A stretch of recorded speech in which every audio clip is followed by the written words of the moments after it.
Let's start with something simple. Think about the last time you looked at house prices.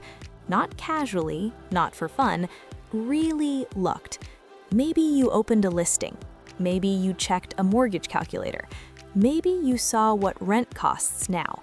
And something didn't just feel expensive, it felt wrong. Like the numbers belonged to a different planet. Your parents bought a home on one income. Your grandparents did it with even less. They raised families, they owned cars, they went on vacations.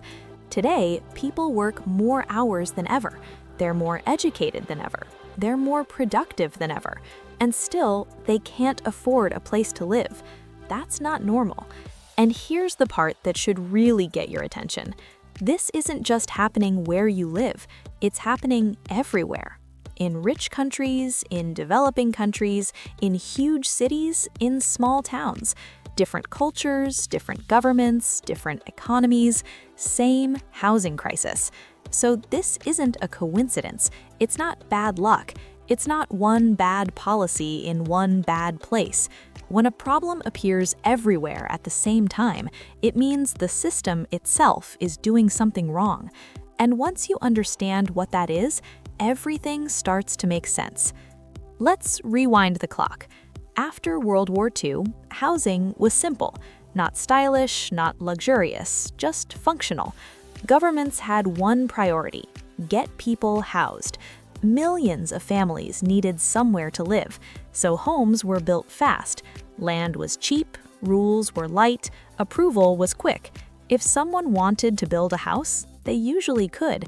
And because homes were easy to build, prices stayed reasonable. Housing wasn't exciting. It wasn't an investment strategy. It was just shelter. And that's why it worked. Think about food. If food is easy to grow and sell, it stays affordable. But if food becomes hard to produce, slow to approve, and limited by rules, prices rise. Housing works the same way. When supply flows easily, prices stay calm. When supply is blocked, prices panic.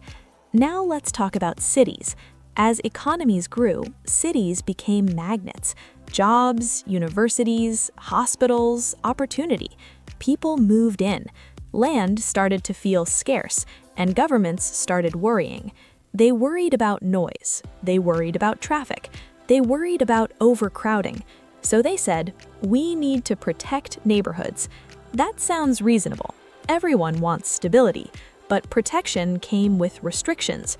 Rules about height, rules about density, rules about design, rules about who can live where. In many places, the rules became very strict. You could only build one home on a lot, it had to be a certain size, it had to look a certain way, and approval could take years. At first, nobody noticed, because rules don't feel expensive. They feel harmless, until demand rises. And demand did rise. More people were born, more people moved to cities, more people needed jobs. But housing didn't grow with them.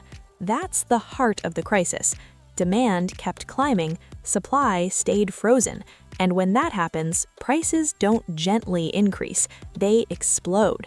Imagine a game of musical chairs, but the music never stops, and no new chairs are added. More people enter the room every year. Someone always loses. That's housing. It's not mysterious. It's not emotional. It's math. So why didn't cities just build more homes? Because building homes today isn't just construction, it's bureaucracy. Before a single brick is laid, years can pass. Permits, studies, reviews, hearings, appeals.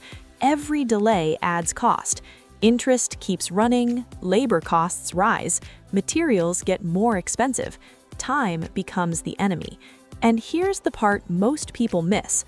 Affordable housing has small profit margins. It cannot survive long delays. Luxury housing can.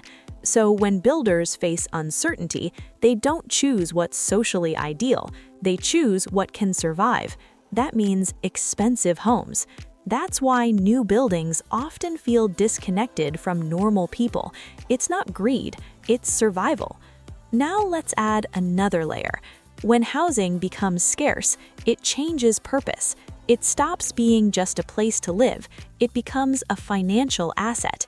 People start buying homes not to live in them, but to store wealth, like gold, like stocks, like collectibles. And once housing becomes an investment, prices stop behaving normally because investors don't want stability. They want growth. They want prices to rise forever. That creates a powerful feedback loop. Prices rise, people rush in before they're priced out forever. Demand spikes even more. Prices rise again. Fear feeds fear. And housing can't respond quickly. You can't build a city overnight. So prices spiral. Here's where things get uncomfortable.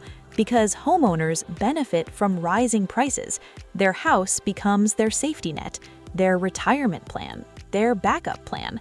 So when new housing is proposed nearby, they worry. More homes could mean lower prices, more people, more change. So they resist. They attend meetings, they file complaints, they vote. Not because they're evil, but because people protect what they depend on, and politicians listen because homeowners vote more than renters. That's how the shortage becomes permanent, not through conspiracy, through incentives. Now the system locks itself in. High prices create fear. Fear creates resistance. Resistance blocks supply. Blocked supply raises prices. Every year that passes makes the problem worse, and time keeps working against us. Time is the most expensive part of housing, not concrete, not steel, time. Let's pause here, because if you're struggling with housing, this matters. This is not your fault. You didn't fail. You didn't miss a secret. You're living inside a system that restricts supply and rewards scarcity. That's the real reason housing is unaffordable everywhere. Now here's the hopeful part. Because the problem is structural, it is fixable. Not overnight, not easily, but realistically. Fixing housing means allowing more homes, more apartments, more small buildings, more density where people want to live. Not everywhere, but in the right places. When supply increases, pressure decreases. When pressure decreases, prices stabilize. Housing becomes boring again, and boring is good.